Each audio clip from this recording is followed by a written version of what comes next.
Obrigado, Senhor, por cada louvor que já foi entoado a Ti, Senhor. Pela gratidão em nossos corações, ó Deus, de termos sido resgatados pelo Teu Santo Espírito através daqueles que um dia, ó Deus, pregaram o Evangelho para cada um de nós, ó Pai.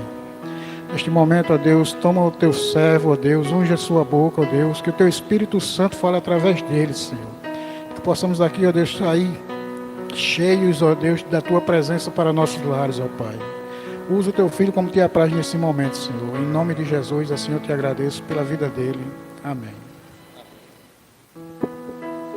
Amém.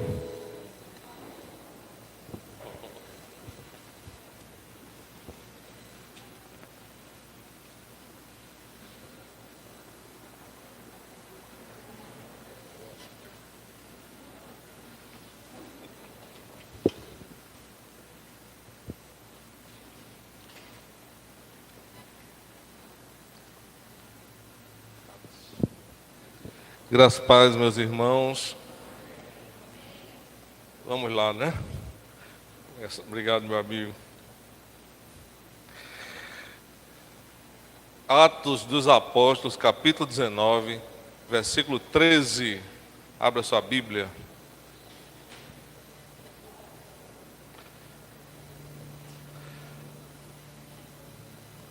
Amém.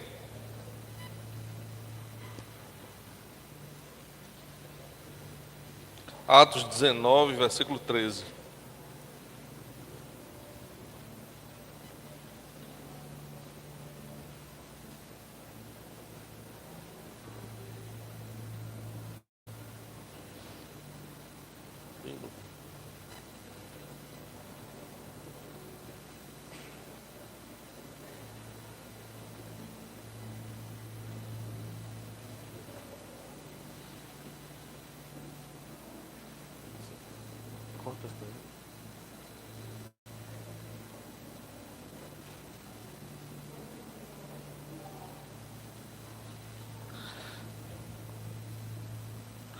Atos 19, 13. Essa é uma passagem bem interessante do apóstolo Paulo em Éfeso. Essa era a terceira viagem dele. E esse capítulo tem muita coisa. O 19, o 20. São muitas histórias interessantes. Paulo ele passou por Éfeso muitas vezes nas suas viagens. E tem muita história em Éfeso. Timóteo foi pastor de Éfeso. Então muitas cartas de Paulo eram dirigidas a Timóteo também com relação à igreja de Éfeso. Uma igreja que tem muita história no livro de Atos sobre essa igreja. Também tem a carta aos Efésios, que Paulo escreveu, né? Então é uma cidade importante dentro da narrativa bíblica e da história, né, do Novo Testamento.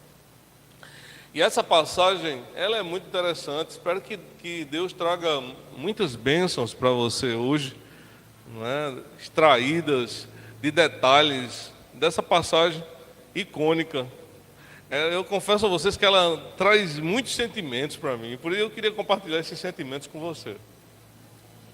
Impressões que a gente tem do texto, né, coisas que a gente fica pensando, e eu queria que você também refletisse nessa noite, amém? E alguns dos exorcistas judeus ambulantes tentavam invocar o nome do Senhor Jesus sobre os que tinham espíritos malignos, dizendo: esconjuro-vos por Jesus a quem Paulo prega. Essa expressão esconjuro-vos é uma expressão de exorcismo, né? Expulso vocês, algo mais ou menos assim. Versículo 14. E os que faziam isso eram 7 filhos de Seva, judeu principal dos sacerdotes. Respondendo, porém, o espírito maligno disse: conheço a Jesus e bem sei quem é Paulo, mas vós, quem sois? Olha mesmo. E saltando neles o homem que tinha espírito maligno, e assenhorando-se de todos, pôde mais do que eles, de tal maneira que nus e feridos fugiram daquela casa. E foi isso notório a todos que habitavam em Éfeso, tanto judeus como gregos. E caiu temor sobre todos eles. E o nome do Senhor Jesus era engrandecido. Amém? Vamos orar mais uma vez. Pai querido, obrigado, Deus, por esse tempo aqui na tua casa. Pelo privilégio, Deus, de termos esse lugar e de estarmos unidos aqui no Senhor. Pela adoração, Deus, que viemos trazer nessa noite. Pelas experiências que já tivemos. Te louvo por cada visitante, por todos que aqui chegaram. Que o teu Espírito, Deus, nesse momento tenha liberdade de agir em nossas vidas. Para que possamos, Deus, ser iluminados pela tua palavra. Que o Senhor traga discernimento, sabedoria, conhecimento, coisas novas, reflexões. Que a nossa alma seja fortalecida pelo Senhor. Que a tua mão esteja aqui nesse lugar. Que possamos, Deus, ser abençoados pelo Senhor em tudo. Em nome de Jesus. Amém. Amém? Então a história é essa. Sabe? Alguns exorcistas, quem são exorcistas? Eram pessoas que expulsavam demônios. Esses exorcistas, eles tinham uma característica engraçada, porque eles eram exorcistas judeus. Por que negócio desmantelado? Porque essa não é uma prática dos judeus. Então existia aqui uma mistura de religiões. Sabe? Eles eram judeus e eles praticavam exorcismo. Já pensou? Não bastasse isso, eles também eram filhos de sacerdotes judeus. Olha mesmo, esses bem ligados à religião judaica, né? Do Antigo Testamento, às leis, enfim, na cidade de Éfeso. E eles eram itinerantes. Olha, quando vejo esse negócio de itinerante, até hoje eu fico já meio assustado, viu? Porque para mim esse negócio de ministério itinerante, isso não funciona não, viu? Se você vir isso por aí, você já pense logo que esse negócio não é muito de Deus não.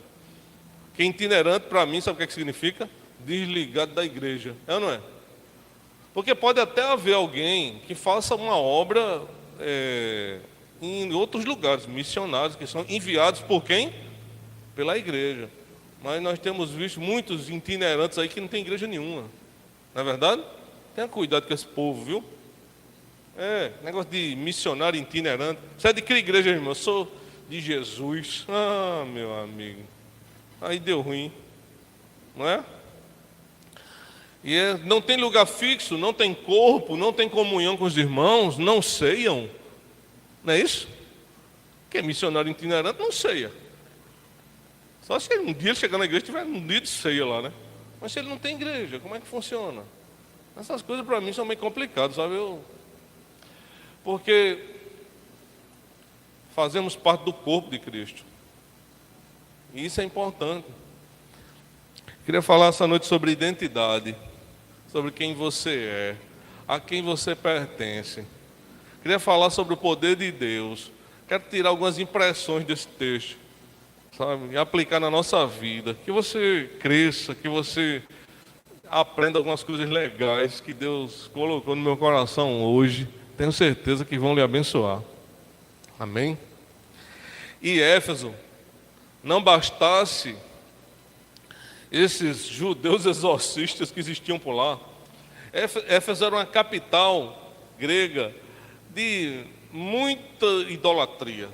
Lá era um caldeirão religioso. Tudo que vocês imaginassem tinha em Éfeso. Adoração a Diana, tinha um templo monstruoso lá em Éfeso. Então era uma cidade muito idólatra, com muita coisa, sabe, que acontecia nessa cidade. E Paulo começou a pregar lá e muitas pessoas começaram a se converter. Se você for ler o texto todo, os outros capítulos, o anterior, esse e o 20, você vai ver as maravilhas que Deus fez. Muitas pessoas se converteram em Éfeso. Éfeso já tinha uma igreja lá funcionando. E tem essa passagem. Sabe? Essa passagem, você já imagina alguém usando o nome do Senhor indevidamente, não é verdade? O que é que eles pensaram? Se você olhar o texto, você vai ver que Paulo, além da palavra, ele também operava sinais. Que sinais eram esses? Milagres, curas, libertações de pessoas endemoniadas. E esses exorcistas, eles viram o poder de Deus na vida de Paulo. E o que é que eles pensaram? Vamos lá, a gente já expulsa demônio no nome de não sei o que aí, né? Eu não sei que nome eles usavam. Mas eu estou vendo que essa frase que ele usa lá é mais poderosa do que a nossa. Vamos fazer o quê? Imitar, né? Chegaram lá no demônio, esconjuro-te pelo Deus, pelo Jesus que Paulo prega. Viu, meu? Esconjuro-vos pelo Jesus que Paulo prega. E aí eles tentaram usar o nome de Jesus como um mantra poderoso, como uma palavra, sabe, de poder, sem discernir coisa alguma. São pessoas que, eles representam pessoas que usam o nome do Senhor em vão. São pessoas que não têm vida, que não têm comunhão com Deus, mas que mesmo assim decidem usar o nome de Jesus. Você conhece alguém assim? Você já viu alguma história dessa na internet? Não é verdade? São os mercadores que estão pensando em tirar vantagem, em se auto-promover em cima do nome de Jesus. Era o que esses judeus queriam. Se eles fazem, vamos imitá-los. Mas não na fé, imitá-los na prática, sabe? Eu queria trazer uma reflexão hoje aqui para você sobre o que você faz e sobre quem você é. Porque essa é uma questão muito filosófica, porque o que nós somos é um conjunto de coisas, né? O que nós fazemos parece definir quem nós somos, mas não define. Muitas vezes existem pessoas que fazem, mas que não são. Eu quero falar sobre isso também. Eu confesso a vocês que quando eu li esse texto, eu fiquei pensando assim, sabe, em Edir Macedo correndo e o diabo dando uma pisa nele. Vocês ficaram não? Eu fiquei, viu, meu amigo? Não é não? Esses mercadores da fé aí. Já pensou o Valdemiro correndo nu, todo lascado? O diabo dando uma pisa bem boa de urtiga, daquela do interior. Oh, que coisa boa danada, né? Não era não? Rapaz, quando eu li esse texto, eu confesso a vocês que eu fiquei pensando nessas coisas. Também tem outro lado, viu? Esse é o mais fácil, né? Se aparecer alguém endemoniado e você for chamado, aí lá. Não dá temor também? Eu confesso a vocês que quando eu me converti, quando eu vi esse texto a primeira vez, eu fiquei pensando, cara, e se aparecer alguém endemoniado, eu não estiver muito bem, sei lá, de repente eu não estou meio desbotado aí, fiz alguma coisa que desagradou a Deus, chega lá e ser envergonhado. Dá esse medo ou não dá? Vamos ser sinceros? Não deveria, né? Não deveria. Hoje eu não tenho mais esse medo não, viu? Se me chamar, eu digo, bora lá agora. Mas eu confesso a vocês que quando eu me converti, que eu vi esse texto pela primeira vez, eu pensei isso. E o pior não é nada, que eu presenciei uma cena. Eu estava fazendo um curso de ministro de louvor. Foi a primeira vez que eu vi alguém endemoniado, eu nunca tinha visto. E a gente estava fazendo um ensaio lá da formatura, sabe? Estavam os alunos do curso, tudinho assim, a gente estava fazendo ensaio. A gente estava na porta, estava ensaiando a entrada. Olha mesmo. Aí chegou um cara, todo trevudo, misericórdia. Eu acho que eu tinha 1 ano e pouco de convertido, eu olhei assim, meu irmão, que é isso, cara? O cara fez, desse jeito, meu. Aí um dos irmãos chamou o professor, né? Ele já tinha mais experiência com o evangelho, um cara já antigo, né? Já tinha feito seminário, tudo. E aí ele veio. Aí ele ficou assim, e eu olhando, né? Porque eu não queria perder nenhuma parte daquela cena ali, queria, curioso, com força. Aí estava aqui do meu lado um outro aluno, e eu Olhando assim, o professor disse: vem cá, eu quero orar por você. E ele: sai daqui, eu lhe odeio. Olha, rapaz, meu amigo, foi um negócio feio isso. E aí o professor botou a mão na cabeça dele. Quando botou aqui, meu amigo, ele deu um grito, parecia que estava queimando, velho. Ele ai, gritou. Aí ele se abaixou assim, começou a chorar. Depois levantou de novo, brabo. Aí ficou nesse processo, sabe? Aí nisso, eu fiquei assim, ó, eu confesso a vocês, eu nem orei, nem fiz nada, eu só fiquei assim, ó, o olho, parecia uma Kombi. Do meu lado, tinha um outro irmão, ele começou a orar, sabe? O cara pegou assim, rodou a mão para dar uma tapa na cara do professor. O professor era pequeno, meu amigo ia quebrar a cara dele todinha. Meu irmão nunca viu um negócio daquele. Quando chegou mais ou menos assim, uns 10 centímetros do rosto dele, a mão parou assim, ó. Tum. Aí ele tentou 2 vezes. Aí ele disse: por que eu não consigo dar em você? Porque eu lhe odeio. Olha mesmo com o professor. Aí o professor disse: porque o que está em mim é maior do que o que está em você. Olha. Aí nisso, o irmão que estava do lado orando. Aí foi a cena que minha cabeça rodou. O cara apontou para ele assim e disse: cala a boca. Olha mesmo, com o irmão que estava orando. Cala a boca, que nele eu não dou não, mas em você eu dou. Mas irmão, eu nunca vi uma tapa tão grande na minha vida.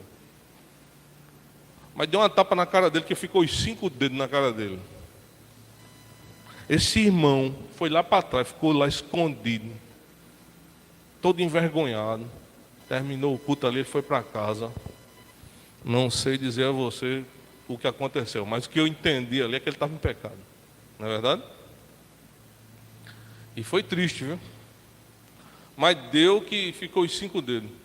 Aí saiu correndo. O professor não expulsou o demônio, sabe? Porque quando ele ia botar a mão, ele gritava, corria. Aí ele saiu correndo, subiu numa rua lá e saiu com tudo e foi embora. Mas eu quando eu li esse texto, eu já fiquei com a orelha em pé. Depois dessa experiência, fiquei mais ainda, né? Eu vi o demônio envergonhando.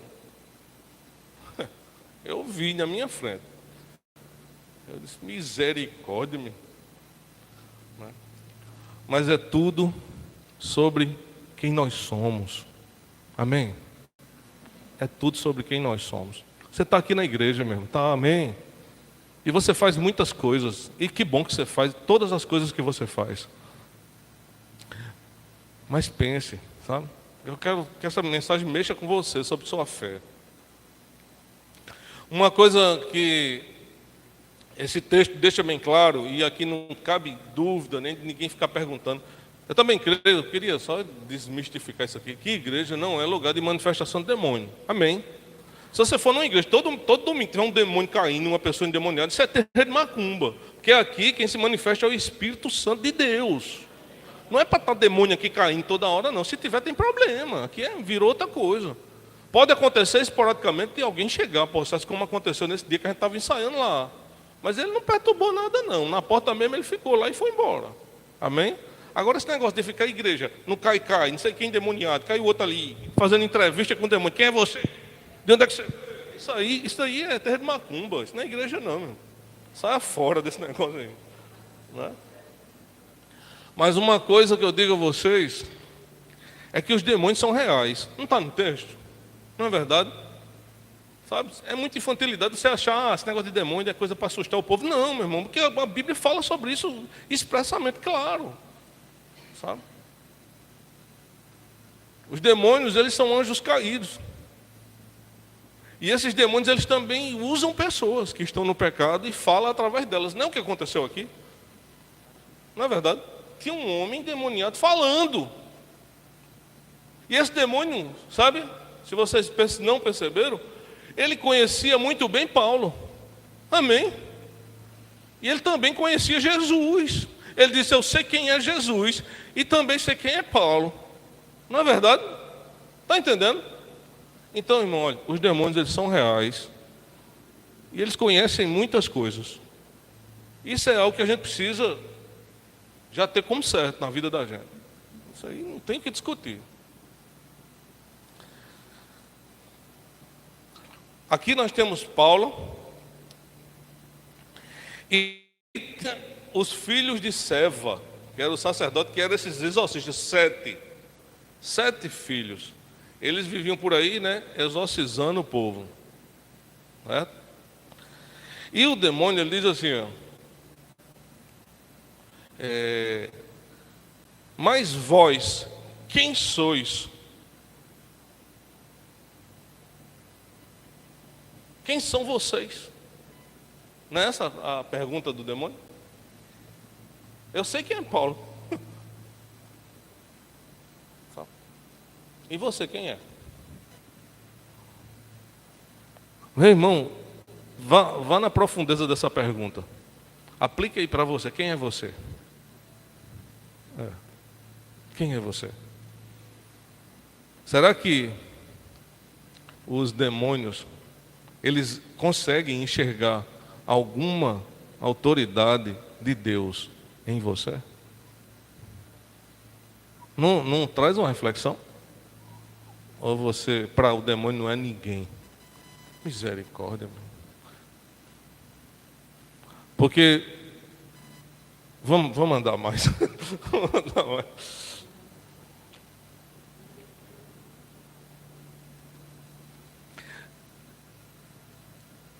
Eu vou tentar fazer uma espécie de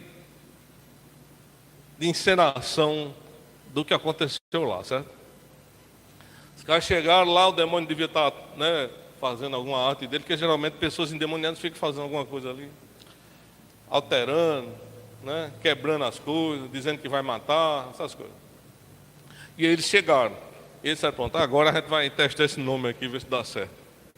Aí foram lá em nome de Jesus, o demônio olhou assim para ele. Epa, em nome de Jesus? Era aí que parece que o negócio vai esquentar para o meu lado aqui. Aí quando olhou para ele, disse,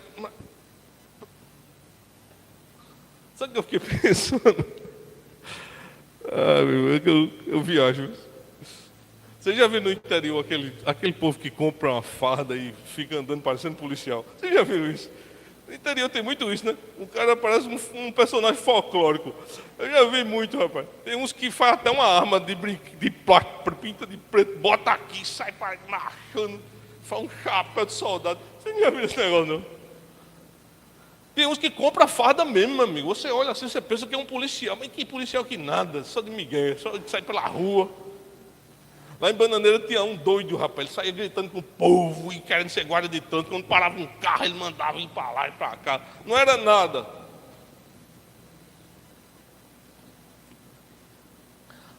Essa cena aqui, sabe, é como se chegasse um policial desse aí para um bandido e dissesse, ei, você está preso agora. O bandido fez, epa, agora eu me dei mal. Quando olhou para o cara assim e viu a arma dele de plástico, mas, rapaz, deixa de brincadeira comigo. Oxe, cabra safado.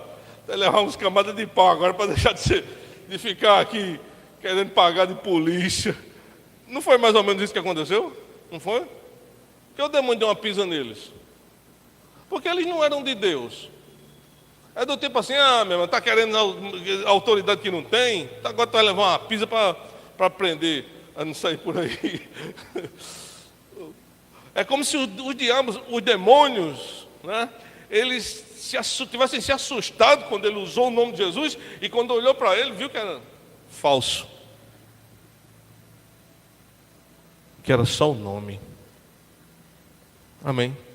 Que não existia autoridade, que não tinha poder, que as suas armas eram de brinquedo. Amém. Ih, rapaz, isso que é o perigo da vida espiritual.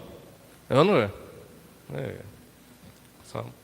É de você desejar ser e até fazer as coisas e não ser. É você criar uma rotina imitando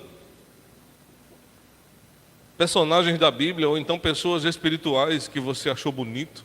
Eles acharam bonito Paulo expulsando demônio e foram imitar, mas eles não eram.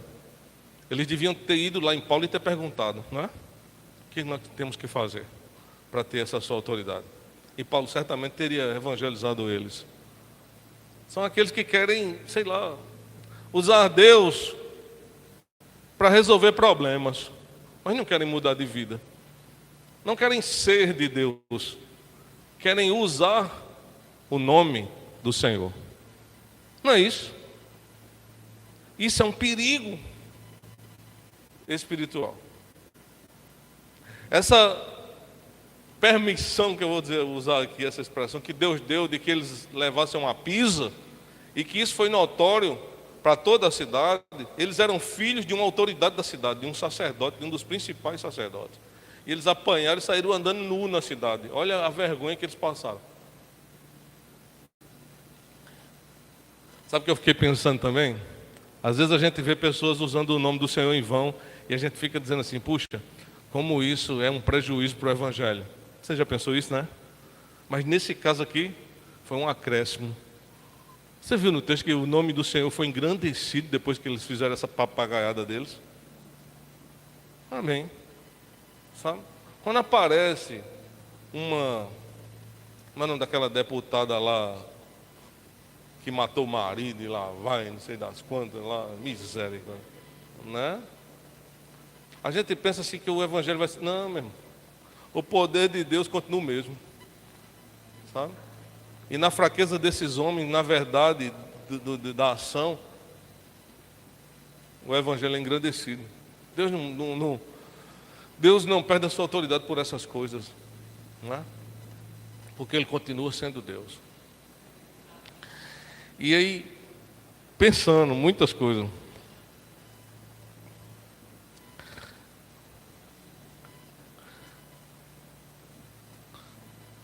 É difícil, sabe? Sabe o que eu fiquei pensando? Eu quero falar mais uma coisa.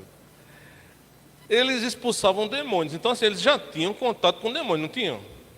E devia dar certo. Não devia? Senão não era exorcista. Eles deviam expulsar demônio. Uma vez eu vi alguém falando alguma coisa nesse sentido, e o que ele disse parecia verdade. Era mais ou menos assim. Ele disse, olha, se não tiver nenhum crente, você vai no terreiro de macumba que o pai de santo lá expulsa. Porque o demônio que está nele, às vezes, é numa hierarquia maior do que o que está no endemoniado. Olha a vergonha.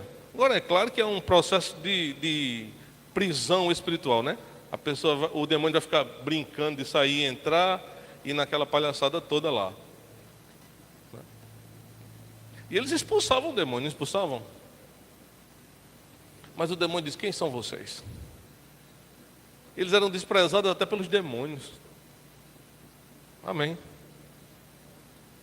E aqui, eu queria dizer uma coisa a vocês. Sabe?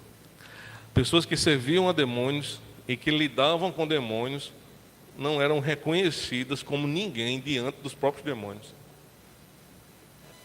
E Paulo, que nem estava na cena lá, ele disse, eu sei quem é Paulo. Se fosse ele aqui, eu tinha ido embora mesmo, porque ele tinha falado e eu não teria autoridade sobre ele. Amém. É por isso que é importante, sabe, uma vida consagrada diante do Senhor. Não importa o que você faz, meu amigo. Saia daqui com essa consciência. O importa é quem você é.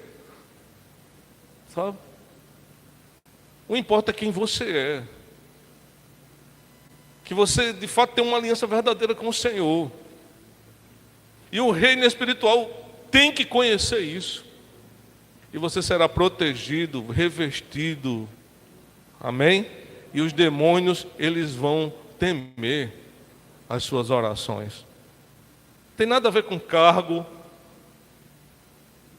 Amém? Infelizmente, dentro da igreja tem muitos pastores, lideranças que não têm autoridade, que são semelhantes a esses exorcistas judeus, itinerantes. Mas tem irmãos pouco conhecidos, muitos deles tímidos, que nunca nem sequer pegaram no microfone, mas que têm uma aliança profunda com Deus e que são cheios de poder. Amém? E que tem uma vida diante do Senhor, em que a oração dele, meu amigo, treme tudo. É isso que importa. É isso que importa. Nós vivemos numa época que a imitação talvez nunca foi tão real na sociedade, na vida das pessoas. Hoje em dia as pessoas não têm mais identidade. Ninguém é mais legítimo, ninguém tem mais uma personalidade própria. As pessoas são um pouquinho de cada um, sabe? Começam a ver na internet influenciadores e se basear para... Daqui a pouco está imitando o jeito de falar de um, o cabelo de outro, a roupa do outro, e aí por aí vai. Não é? Só que são personalidades falsificadas. Ninguém tem a sua própria personalidade diante de Deus. Faltam, sabe, pessoas excêntricas no espírito, como foi Elias. Quem é esse doido aí? Que tá, né? Quem é esse cara? Faltam essas pessoas legítimas, que não parecem com ninguém, mas que são a cara de Jesus, né? Faltam essas coisas. Porque a imitação, meu amigo, nunca foi... Porque tem aquela coisa de querer ser.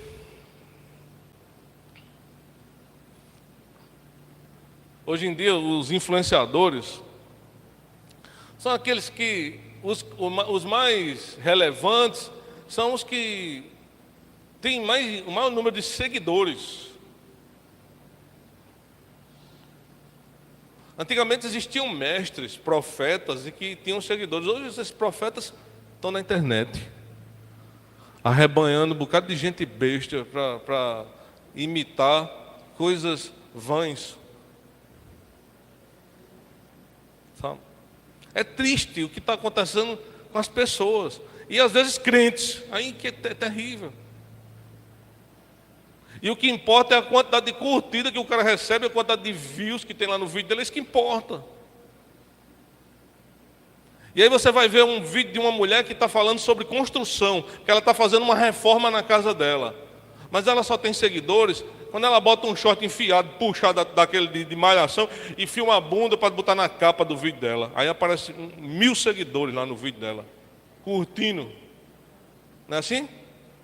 Porque tem que imitar, porque se não botar a bunda não dá ibope, não dá repercussão nenhuma. Entendeu? E aí você vai ver cozinheiro, não sei quem, todo mundo, sabe, envolvido nessa prostituição virtual, nessa deturpação de imagem, nessa desvalorização do corpo. É isso. Com a desculpinha de dizer que está malhando, tem muito crente botando a bunda na academia, tirando foto, botando na internet. Isso é coisa de crente? Você está malhando ou você está imitando as prostitutas do Instagram? O que é que você está fazendo? Não é? Se arrume. E isso diz muito quem você é. Sabe? Às vezes eu fico olhando assim,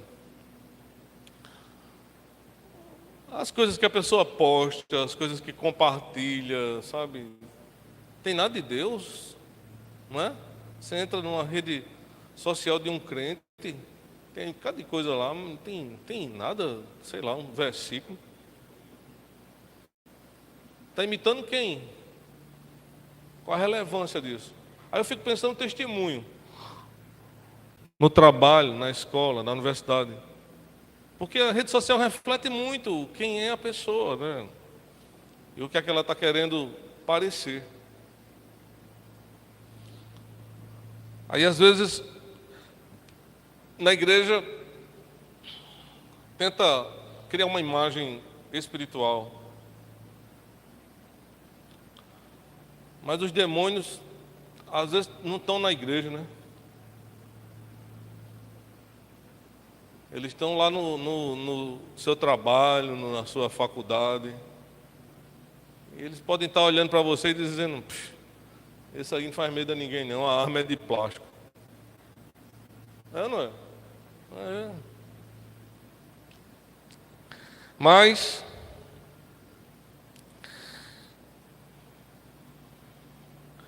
sabe qual é o perigo, irmãos? Eu vou dizer uma coisa aqui a vocês. É você construir uma identidade baseada nas coisas que você faz. Certo? É você desejar ser alguma coisa e você olhar o que as pessoas fazem, fazer para construir uma imagem ilusória de você mesmo. O perigo é você imitar uma oração para parecer ser alguém de oração. O perigo é você imitar o jeito de falar ou alguma outra coisa para parecer ser o que você não é. Vocês já viram criança pregando na internet, os pregadores mirim, né? Teve uma época que estava uma modinha desse negócio aqui.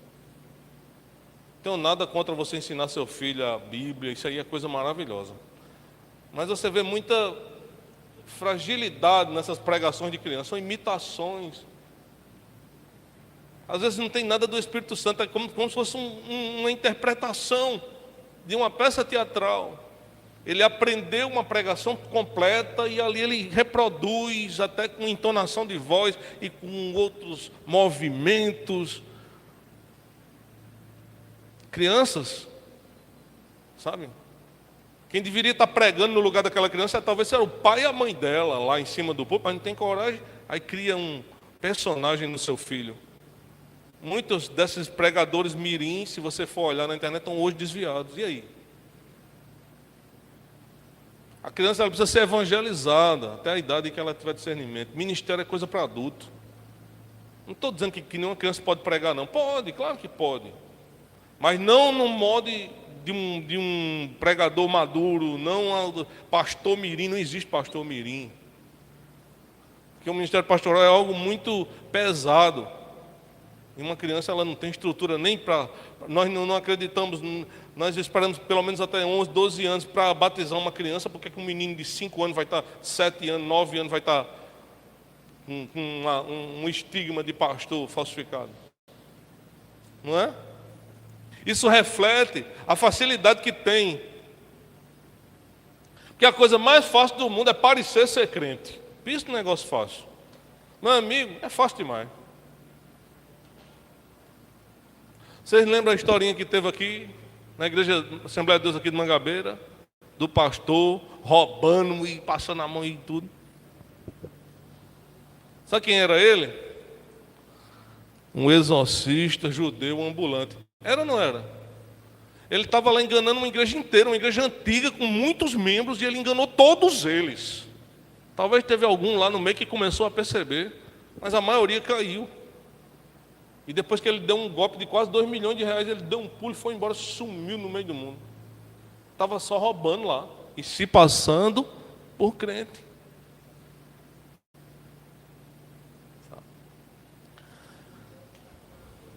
Eu quero falar umas coisas. E nós precisamos, sabe, irmão, refletir sobre isso na nossa vida. Refletir sobre isso na nossa vida.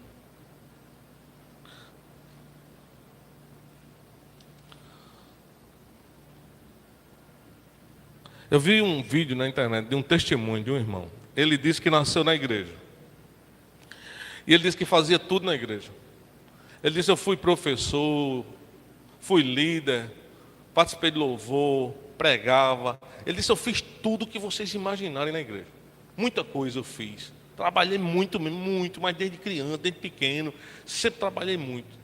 E teve um momento na vida dele que ele não pôde fazer mais nada na igreja. Eu não sei, porque no testemunho ele não fala se foi por causa de disciplina, se foi por causa de doença. Eu não sei o que aconteceu, mas ele disse que ele não podia mais fazer nada na igreja. E ele disse que teve uma crise existencial. Porque na cabeça dele, ele era as coisas que ele fazia. Mas agora que ele não mais podia fazer, quem era ele? Quem era ele? Eu vou dizer uma coisa aqui sobre pastor. O que é que você faz? Eu sou pastor. Amém? O que é que você faz? Eu sou pastor. Agora eu vou fazer uma outra pergunta. Quem é você? Eu sou pastor. Não tem diferença? Não tem. Eu vou explicar a vocês a diferença. Porque quando o que você faz é ser pastor, você pode deixar de ser, não pode? Você pode deixar de fazer.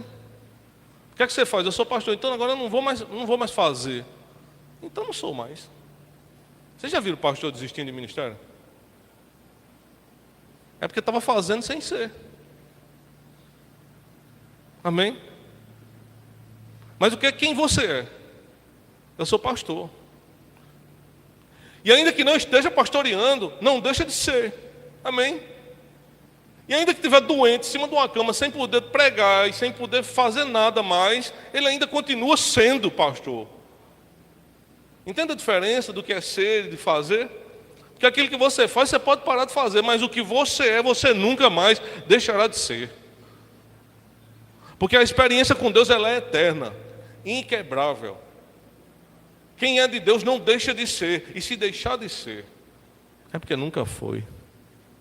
Se deixar de ser, é porque deixou de fazer, não deixou de ser.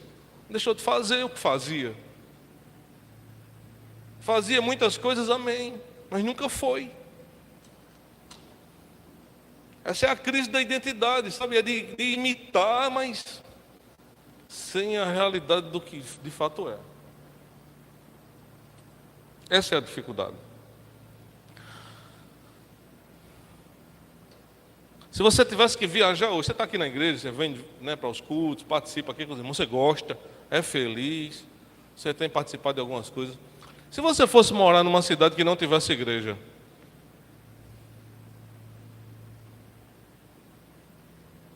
tem nenhuma igreja aqui, não tem nenhum crente aqui, não tem nenhum crente aqui. Quem seria você? Não é assim que as coisas, não é? Eu já vi acontecer essas coisas. Ah, pastor, eu fui morar no outro canto, não tinha nenhuma igreja lá, acabou-se a fé, não tem nada mais. Pelo simples fato de que foi morar num canto que não tinha igreja.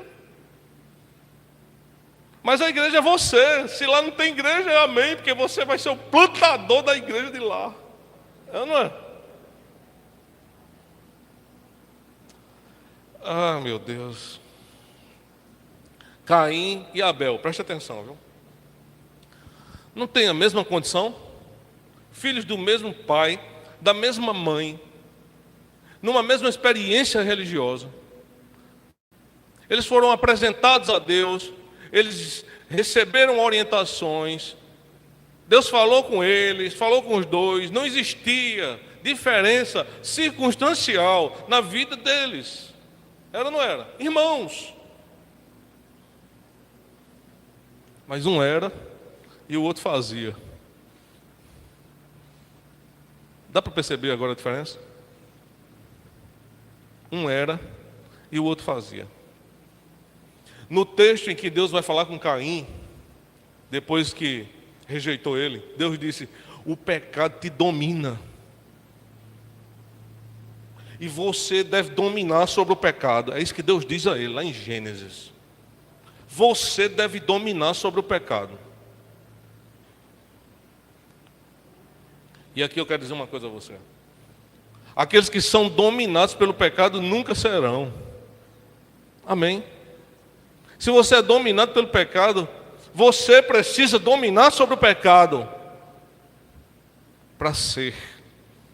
Porque senão o que você está fazendo é somente o que você está fazendo. Foi o que Deus disse a Caim: Caim, o pecado está dominando sobre você. E você precisa dominar sobre esse pecado. E se você dominar, você vai ser aceito. É porque o seu irmão já entendeu isso desde o começo e você está resistindo. Sabe? E se você tem sido dominado pelo pecado, hoje é o dia, meu irmão, de você se libertar dessas coisas, entender quem você é. Porque aqueles que são dominados pelo pecado não são. É isso. Quer mais um exemplo? Vamos mais um. Davi e Saul. Olha, quem não veio ontem perdeu. Pregação aqui de Lucas sobre obediência. Foi linda a mensagem. Davi e Saul. Saul foi ungido rei, escolhido por Deus. Mas Saul tinha um problema que impedia ele de ser. Ele até fazia, ele fez sacrifícios, não fez? Ele tentava agradar todo mundo, O pecado dele, se você for colocar numa classificação com relação ao pecado de Davi, foi muito inferior. O pecado de Davi foi muito pior do que o dele. Mas Davi era e ele não era. Sabe por quê? Porque quando ele pecou, ele estava preocupado com o reino, com a autoridade dele. Entendeu? A preocupação dele era o que as pessoas iam achar dele. Ele disse a Samuel: vamos comigo, para que ninguém fique achando que eu perdi minha autoridade. Essa era a preocupação dele. Davi, quando pecou, pequei contra o Senhor. Davi estava preocupado com Deus. Davi não estava preocupado com o reino, não estava preocupado com a opinião das pessoas, ele não estava preocupado com nada. Ele entendeu que ele pecou contra Deus. Sabe qual era o problema de Saul? Era que Saul era materialista. Amém? E eu queria dizer a você que os materialistas, eles nunca serão. Porque é necessário ser desapegado das coisas aqui, porque a gente não vai ficar aqui, a gente está aqui de passagem, meu irmão. Se você estiver buscando a Deus por bênçãos materiais, por situações daqui dessa terra, por coisas da vida, se a sua preocupação é isso, é como você aparenta, não sei, aí deu ruim. Essa era a diferença entre Davi e Saul. Por isso um era e o outro não era. Um fazia e o outro era. Quer mais um exemplo? Esaú e Jacó. Lembra da história? Jacó era fraco. Olha o que Deus faz. Jacó era fraco. Esaú era caçador, valente, rico, próspero em tudo que ele fazia.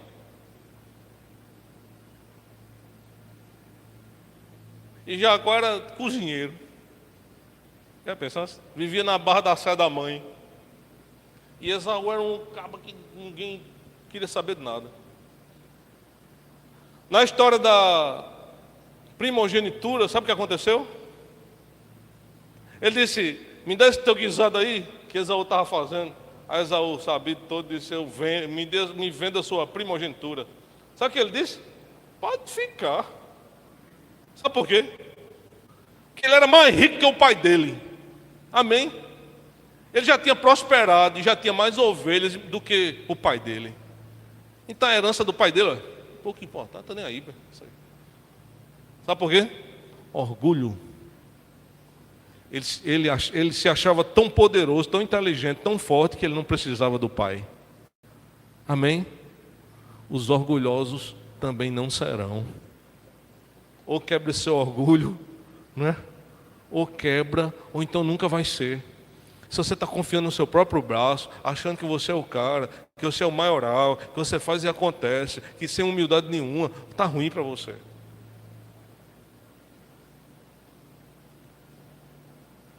Amém? Quem é você?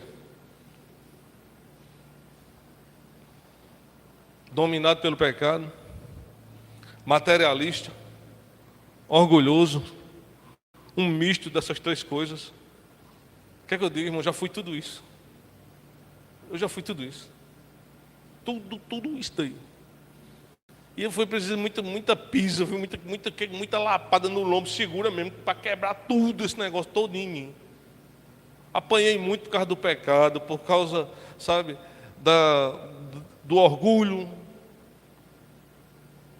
E todas essas coisas. Tem que quebrar isso na vida da gente. Para que você não seja somente mais um exorcista que usa o nome do Senhor. Nós precisamos ser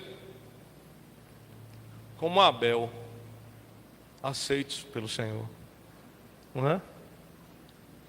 Nós precisamos ser como Davi, falhos, pecadores, mas quebrantados. Nós precisamos ser como Jacó, fracos, cheios de dificuldades, mas obedientes à voz do Senhor. Não é? 1 Coríntios 6,19, para encerrar aqui, diz assim: acaso não sabem que o corpo de vocês é santuário do Espírito Santo que habita em vocês, que lhe foi dado por Jesus, e que vocês não são de vocês mesmos, mas foram comprados por alto preço? Portanto, glorifiquem a Deus com o seu corpo. Amém? Você tem uma experiência de igreja. Você está aqui, você tem uma experiência de igreja. E coisas que falaram para você, da fé de outras pessoas, de muitas coisas que você já viveu. O chamado para você nessa noite é para você entender que a sua vida não lhe pertence mais. Que você tem um Senhor que está sobre a sua vida. Que você é templo e morada do Espírito Santo. Que a sua vida é algo real. Que a sua aliança é algo eterno. Que o poder repousa sobre você. Você não é chamado para ficar com medo de demônios. Você não é chamado para ser envergonhado por nenhum tipo de demônio, nem pelo próprio Satanás. Você é chamado para fazer a diferença. O seu nome precisa ser conhecido nas esferas espirituais. Eu sei quem é aquele irmão. O demônio precisa ter medo de você. É isso. Não pelo que você faz, mas por quem você é. Amém? Mas por quem você é. Pelo aquele que habita em você. Amém? Vamos ficar em pé e vamos orar.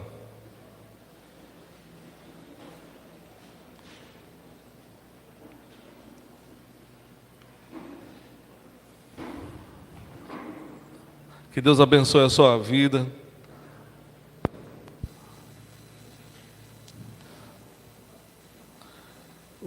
Meu desejo com esse tipo de mensagem aqui na igreja é mexer com a sua fé, é levar você a um compromisso diferenciado, sabe? Coisa gloriosa é um crente fiel, sabe? Que não tem de que se envergonhar, que sabe a quem serve, que tem certeza da sua salvação, aquele crente que está preparado. Ei, vizinho, vem aqui que tem alguém aqui endemoniado na minha casa. Eu disse, vou agora, vamos lá. É o que impõe a mão e que expulsa em nome de Jesus.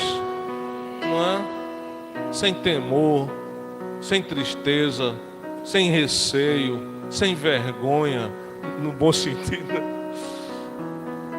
do que possa ter acontecido.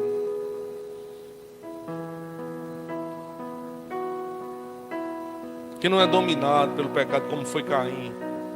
Caim, ele foi se deixando levar para aquele sentimento ruim, de inveja, de tudo que não presta. Meu irmão, isso não é de Deus, não.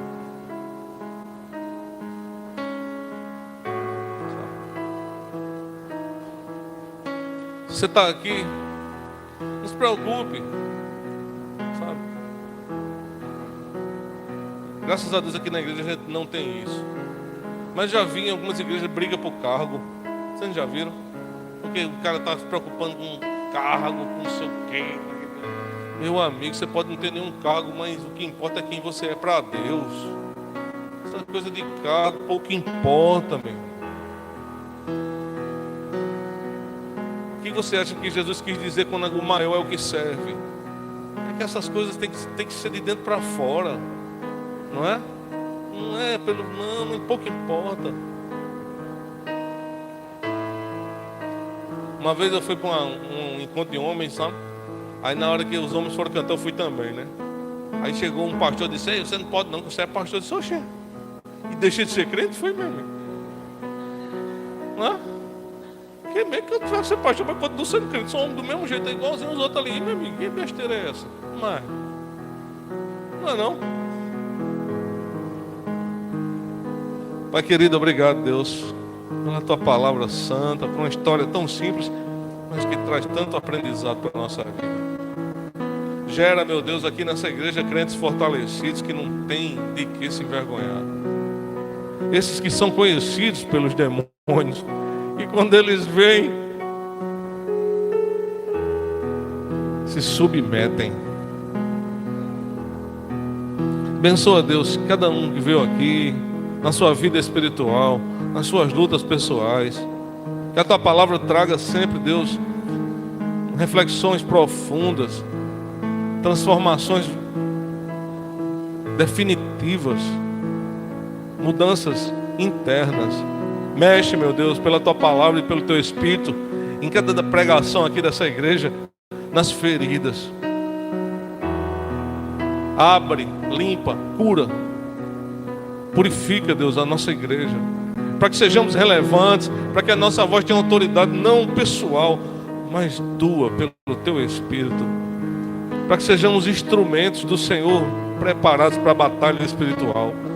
Esse mundo jaz no maligno, Deus, mas que cada crente dessa igreja faça a diferença, seja revestido pela autoridade da inocência, de uma vida santa diante do Senhor, de uma aliança real, de temor diante da tua face, de uma vida de oração, de busca, de crescimento espiritual.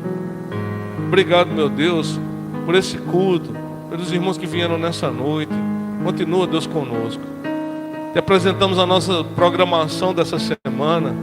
Abençoa os cultos que nós faremos, que sejam momentos gloriosos, onde o teu nome seja engrandecido, onde almas se rendam ao Senhor. Vem, meu Deus, operar libertação aqui no nosso bairro, através da nossa vida, Deus, porque desejamos usar o nome do Senhor não como amuleto,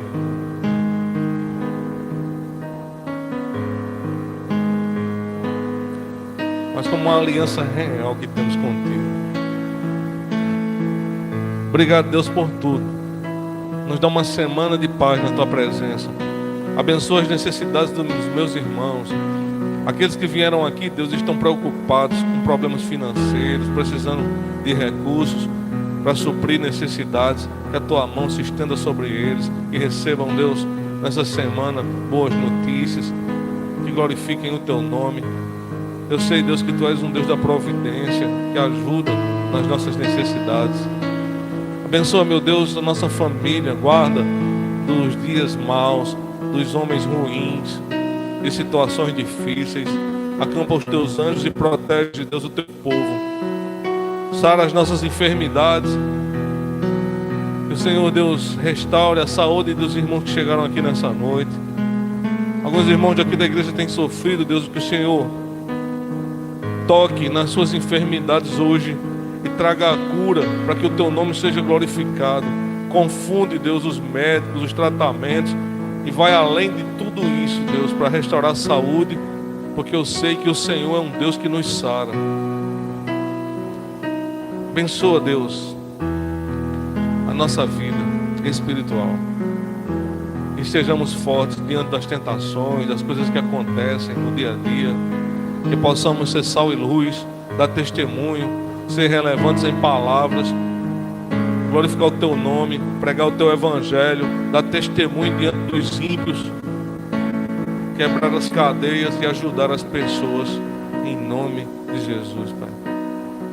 Que o amor de Deus, nosso eterno Pai, que a graça do nosso Senhor e Salvador Jesus Cristo, que a comunhão e as consolações do Espírito Santo de Deus repousem sobre a tua vida hoje e sobre toda a igreja do Senhor eternamente. Amém. Deus abençoe vocês. Abraça aí o seu irmão. Fale com os visitantes aí. Diga a ele que bom que você veio aqui. Foi maravilhoso.